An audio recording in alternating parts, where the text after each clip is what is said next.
In order to grant individual privileges to a user, Oracle allows you to use roles that group several privileges and roles together so that they can be granted to and revoked from a user simultaneously. It's important to note that a role must be enabled for a user before it can be used by the user. In order for the user we created in the previous lecture to be able to connect to the database, we need to grant the connect role. This includes system privileges such as alter session, create cluster, create database link, create sequence, create synonym, create table, and create view.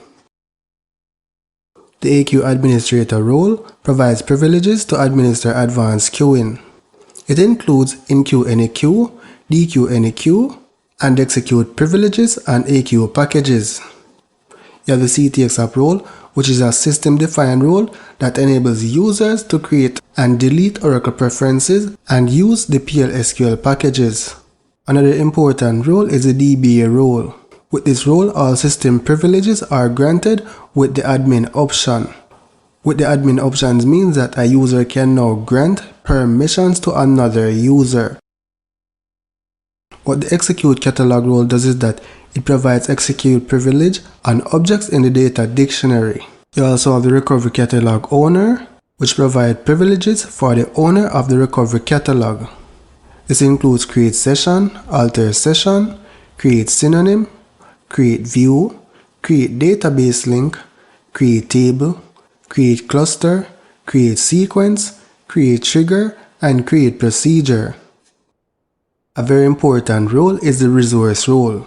It includes system privileges such as create cluster, create index type, create operator, create procedure, create sequence, create table, create trigger, and create type. You also have the execute catalog role, which provides execute privileges on the data dictionary. Similarly, you have a select catalog role, which provides select privileges on objects within the data dictionary.